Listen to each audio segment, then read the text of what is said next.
Hello my dear students.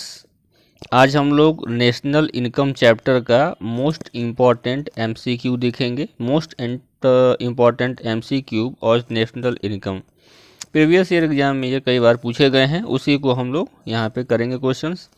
English में लिखा हुआ है यहाँ पर, मैं हिंदी में ट्रांसलेट कर दूंगा, सबको ईजी रहेगा। The most appropriate measures of A countries economic growth. Countries economic growth कर रही है, ये शो करने के लिए, दिखाने के लिए सबसे अप्रोप्रिएट ऑप्शन इसमें से कौन होगा, सबसे तर्कसंगत ऑप्शन इसमें से कौन होगा। पहला है net domestic product, gross domestic product, पर कैपिटा रियल इनकम और नेट नेशनल प्रोडक्ट। तो यहाँ पे जो अप्रोप्रिएट आंसर होगा, ये कई बार आ भी चुका है एग्जाम में, that means C, per capita real income. Per capita income जो है हम निकालते हैं टोटल पॉपुलेशन को डिवाइड कर दे, टोटल इनकम नेशनल इनकम को डिवाइड कर देते हैं टोटल पॉपुलेशन से, तो पर कैपिटा आ जाती है। तो पर कैपिटा रियल इनकम डिफाइन करता है कंट्रीज इकोनॉमिक ग्रोथ को। क्वेश्चन नंबर 2, पर capita income in India was 20 rupees in 1867-68 was ascertained by the first time. यानी 1867-68 में पर कैपिटा इनकम 20 रुपये थी। ये बात किसने बताई थी या उस समय किसने कैलकुलेट किया था? 20 रुपये मात्र थी पर कैपिटा इनकम। SR हंटर ने, MG राणा डे ने, दादा भाई नौरोजी ने या RC दत्ता ने? तो यहाँ पे ऑप्शन बिल्कुल जो अप्रोप्रिएट करेक्ट होगा वो ऑप्शन नंबर सी होगा। दैट मीन्स दादा भाई नौरोजी ने बताया था कि हमारे इंडिया का 1867-68 में पर कैपिटा इनकम जो थी ₹20 थी। Next question number 3, national income, net national product of a country is. Net national product क्या है? तो नेट नेशनल प्रोडक्ट जो होता है GDP plus net income from abroad, GDP minus depreciation, GNP minus net income from abroad और GNP minus depreciation. तो किसी भी चीज़ में नेट निकालने के लिए हम डेप्रिसिएशन माइनस करते हैं। तो यहाँ पे जो करेक्ट ऑप्शन होगा वो ऑप्शन नंबर डी होगा। That means GNP minus depreciation करेंगे तो हमारा नेट नेशनल प्रोडक्ट यानी दैट मीन्स NNP आ जाएगा, नेट नेशनल प्रोडक्ट आ जाएगा।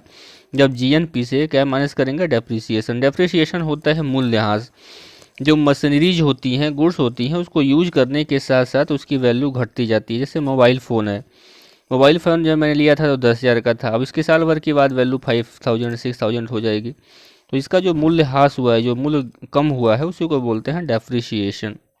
Question number 4, which of the following calculates national income of India. Bharat में राष्ट्रीय आय को नेशनल इनकम की गणना कौन करता है? Planning commission, finance commission, national statistics office या फिर RBI? तो यहाँ पे जो करेक्ट आंसर होगा, करेक्ट आंसर नंबर सी होगा। नेशनल स्टैटिस्टिकल ऑफिस जो है क्या करता है? राष्ट्रीय आय यानी नेशनल इनकम की गणना करता है इंडिया में। That means national statistical office. Question number 5, in India 1867 who calculate the per capita income ₹20 first time in India. Question पूछ रहा है कि 1867 में फर्स्ट टाइम में ₹20 पर कैपिटा इनकम किसने कैलकुलेट किया था, ये हमें बताना है। तो अभी ऊपर क्वेश्चन भी हमने किया था, आप जल्दी आंसर बताइए। आपके पास ऑप्शन है A, B, C और D, 4 ऑप्शन है कि national income per capita income 20 rupees सबसे पहले किसने कैलकुलेट किया था? तो यहाँ पे नौरोजी साहब ने किया था, दादा भाई नौरोजी उनका पूरा नाम होता है। राष्ट्रीय कांग्रेस के वो मेंबर भी रह चुके हैं, सदस्य भी रहते हैं। इनको grand old man of India भी कहा जाता है, दादा भाई नौरोजी को। Question number 6, which of the following is the employment theory related to. Employment theory जो रिलेटेड किससे है? यहाँ पे देखेंगे माइक्रो इकोनॉमिक्स, स्टैटिक्स इकोनॉमिक्स या फिर माइक्रो इकोनॉमिक्स या फिर नॉन ऑफ द। तो यहाँ पे जो एम्प्लॉयमेंट की बात होती है तो ऑल ओवर इंडिया सबकी बात हो रही है, तो एम्प्लॉयमेंट जो होता है वो मैक्रो इकोनॉमिक्स का पार्ट होता है। नंबर ए बिल्कुल करेक्ट होगा। अगर डिमांड की बात करें, सप्लाई की बात करें, प्राइस की बात करें, प्रोडक्शन की बात करें, तो ये माइक्रो इकोनॉमिक्स में आते हैं। दैट मीन्स ये माइक्रो में आएगा। और एम्प्लॉयमेंट की बात करें, पुअर्टी की बात करें, इन्फ्लेशन की बात करें, तो ये मैक्रो इकोनॉमिक्स में आएंगे। दैट मीन्स 6 का ए होगा। Number 7, which of the following is not included in the national income, national income में हम किसको इंक्लूड नहीं करते हैं? First, tenant rent, expenditure on the bridge, winning a lottery, agents commission for the selling house. तो जो हम लोगों को वजीफ़ा मिलता है, स्कॉलरशिप, वो नेशनल इनकम में ऐड नहीं होता है। जो पेंशन दिया जाता है वो ऐड नहीं होता है। जो लॉटरी होती है, गैम्बलिंग होती है, उसके पैसे नहीं होता है। तो विनिंग अ लॉटरी, लॉटरी के पैसे जो है नेशनल इनकम में ऐड नहीं किए जाते हैं। तो यहाँ पे option number C will be the correct answer होगा।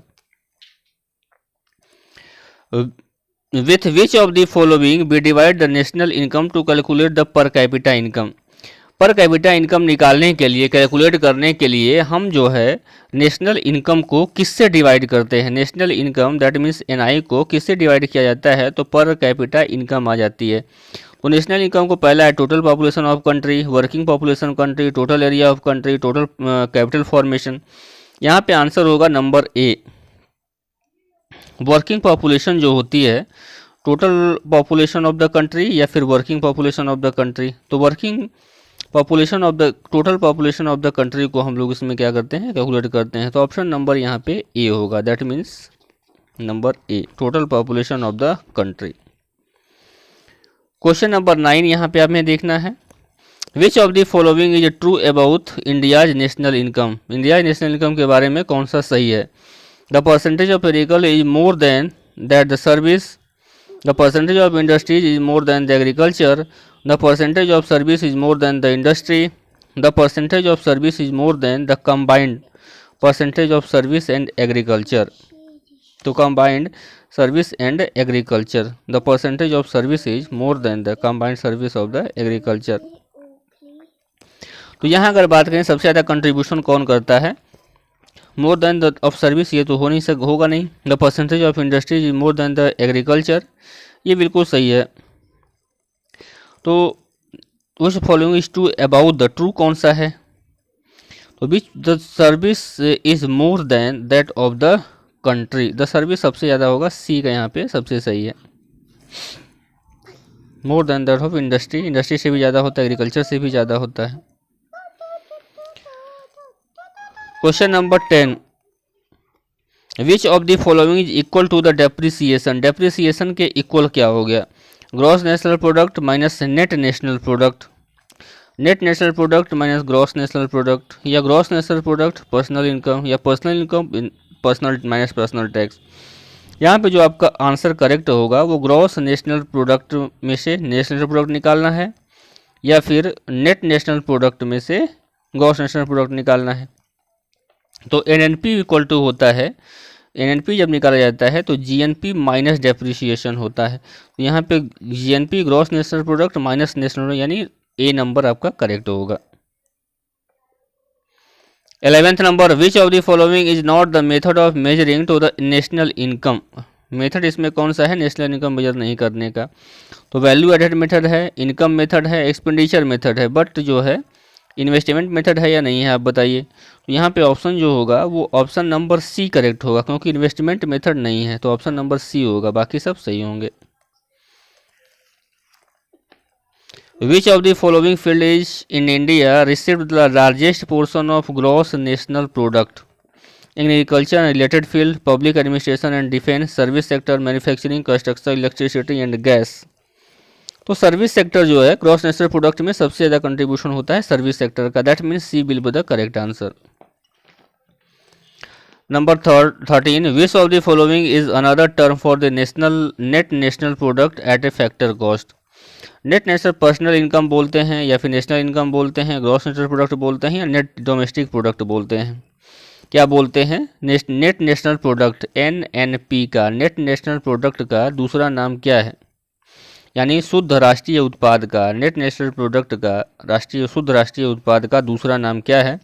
तो इसमें होगा नेशनल इनकम, यानी national income will be the correct होगा। नेशनल इनकम आपका इसका दूसरा नाम है NNP eight factor cost. 14 number बोल रहा है कि विच of the following is not included while calculating the national income, national income जब गणना करते हैं तो किसको हम कैलकुलेट नहीं करते हैं? पहला हो गया रेंट, दूसरा है mixed income, pension, rented earning. तो आपके यहाँ पे जो करेक्ट आंसर होंगे वो पेंशन होगा, पेंशन को और स्कॉलरशिप को ऐड नहीं किया जाता है। Question what type of Indian economy, Indian economy जो है किस टाइप की इकोनॉमी होगी? पहला socialist economy, mixed economy, guardian economy, independent plan. तो इंडियन इकोनॉमी जो होगी वो मिक्स्ड इकोनॉमी होगी, that means B will be the correct answer. India की जो इकोनॉमी है वो मिक्स्ड इकोनॉमी है। Do you understand by the closed economy? पूछ रहा है कि क्लोज्ड इकोनॉमी यानी बंद अर्थव्यवस्था से क्या मतलब है, यानी बंद अर्थव्यवस्था का मतलब क्या होता है? बंद अर्थव्यवस्था से आप क्या समझते हैं? Control of inflation, deficit financing, only export, no import. तो क्लोज्ड इकोनॉमी बंद अर्थव्यवस्था का मतलब होता है कि न ही हम आयात कर रहे हैं न ही हम निर्यात कर रहे हैं, यानी फिर डी ऑप्शन यहाँ पे सही हो गया। 91 से पहले हमारी जो अर्थव्यवस्था थी वो बंद अर्थव्यवस्था थी। जब हमारे doctor Manmohan Singh finance minister बन करके आए तो उन्होंने एलपीजी निकाला 1991 में, तो उसके बाद से हमारी अर्थव्यवस्था जो होती है ओपन इकोनॉमी बन गई, ओपन अर्थव्यवस्था बन गई, ओपन इकोनॉमी बन गई। लेकिन उससे पहले 91 से पहले हमारी इकोनॉमी क्या थी? क्लोज्ड इकोनॉमी थी। तो क्लोज्ड इकोनॉमी में क्या होता है कि ना ही एक्सपोर्ट होता है और ना ही इंपोर्ट का काम होता है, यानी फॉरेन ट्रेड, विदेशी व्यापार हम नहीं करते हैं। विच of the following published by world investment report? World investment report जो होता है IBRD देता है, IMF देता है, UNDP देता है, नन ऑफ दीज देता है। चार ऑप्शन आपके पास हैं। World investment report, world investment report जो होता है UNCTAD देता है, UN UNCTAD देता है। United Nations conference of trade and development, UNCTAD होता है, UNCTAD। यूनाइटेड UNCTAD जो होता है United Nations conference on trade and development, ये होता है UNCTAD। UNCTAD जो होता है वर्ल्ड इन्वेस्टमेंट रिपोर्ट देता है। Which of the following is true for the inflation? Which of the following is true for the inflation? Inflation के लिए कौन सा सही है? The value of money decreases during the inflation, the value of money decreases stay at the same during the inflation, या none of the effect. तो inflation के time में चूंकि मनी सप्लाई ज़्यादा होती है मार्केट में, तो मनी सप्लाई जब ज़्यादा होगी, किसी भी चीज़ ज़्यादा होगा तो उसकी वैल्यू कम हो जाती है, इसलिए नंबर 2 यहाँ पे सही है। वैल्यू ऑफ मनी डिक्रीजेज, तो number 2 will be the correct answer, यहाँ पे दूसरा वाला सही होगा। 19 number, A countries economic development is depend on, A countries economic development is depend on, countries की इकोनॉमी किस पे डिपेंड करती है? तो पहला है आपका नेचुरल रिसोर्सेज पे, कैपिटल फॉर्मेशन पे, मार्केट साइज पे, या फिर ऑल ऑफ द अबव पे। तो नेचुरल रिसोर्सेज भी, कैपिटल रिसोर्सेज भी, मार्केट साइज भी, तीनों चीज़ों पर डिपेंड करती हैं, that means D will be the correct answer. Which of the following issue human development report? Human development report कौन देता है? तो ह्यूमन डेवलपमेंट रिपोर्ट जो होता है ऑप्शन UNCTAD है, ASEAN है, IBRD है, UNDP है। ह्यूमन डेवलपमेंट रिपोर्ट होता है यूनाइटेड नेशन डेवलपमेंट प्रोग्राम, यानी UNDP देता है। United Nations development programme UNDP जो होता है ह्यूमन डेवलपमेंट इंडेक्स जो है या फिर ह्यूमन डेवलपमेंट रिपोर्ट देता है। आसियान का पूरा नाम होता है association of south east Asia Nations. IBRD का होता है international bank for reconstruction and development, जो कि वर्ल्ड बैंक का एक पार्ट होता है IBRD। Which of the following organisation calculate the gross domestic product in India, यानी इंडिया में, भारत में GDP की, सकल घरेलू उत्पाद की गणना कौन करता है? ऑप्शन है reserve bank of India, national statistical office, national statistical office, या फिर नन ऑफ द दीज। जो आपको ऑप्शन बताना है कि GDP की गणना कौन करता है हमारे इंडिया में, तो नेशनल स्टैटिस्टिकल ऑफिस जो होता है, यानी ऑप्शन नंबर सी यहाँ पे सही होगा। यही GDP की गणना करता है, नेशनल इनकम की गणना करता है और इन्फ्लेशन की भी गणना यही करता है। GVA स्टैंड्स फॉर, GVA का मतलब होता है gross value added, gross village added, gross value addition या ग्रॉस वैल्यू एडमिशन। तो GVA का होता है gross value added, that means पहला ऑप्शन यहाँ पे सही होगा, ग्रॉस वैल्यू एडेड हो जाता है। 23 क्वेश्चन यहाँ पे है, which of the following is true for the disposable income के लिए इसमें से कौन सा सही है? डिस्पोजेबल इनकम, तो disposable income is different between the private income और and indirect taxes. Disposable income of difference between the personal income and indirect taxes.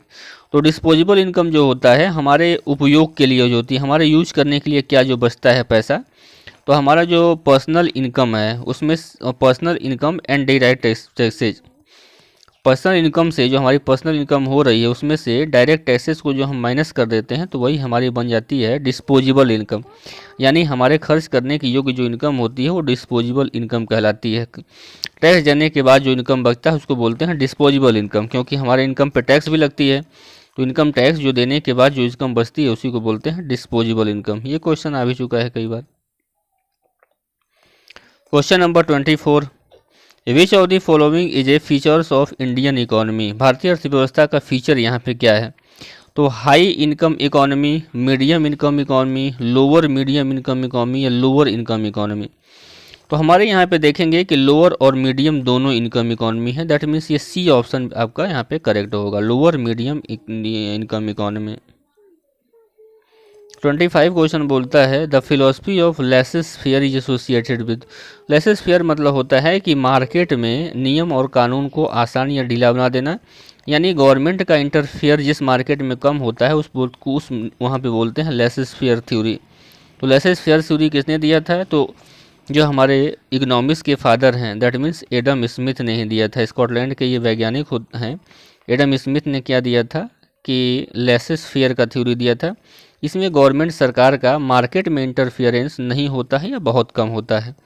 Option है industrial state, Gandhian state, socialist state, welfare state. तो philosophy जो होता है associated with किस associate होता है? तो यहाँ पे जो सोशलिस्ट स्टेट होता है वहाँ पे लेसेस फेयर्स होती हैं। वेलफेयर स्टेट तो सोशलिस्ट स्टेट दैट मीन्स सी होता है। यहाँ पे सोशलिस्ट स्टेट जो होता है या सॉरी यहाँ पे ऑप्शन जो होगा यहाँ पे वो इंडस्ट्रियल स्टेट होता है। इंडस्ट्रियल स्टेट के लिए फिलॉसफी एसोसिएटेड होती है इंडस्ट्रियल एसेट्स के लिए। यहाँ पे ऑप्शन नंबर ए करेक्ट होगा आपका। तो ये हम लोगों का इंपॉर्टेंट MCQज रहा, बहुत सारे इस पर हम डिस्कस करेंगे अभी। Thank you and best of luck, bye bye.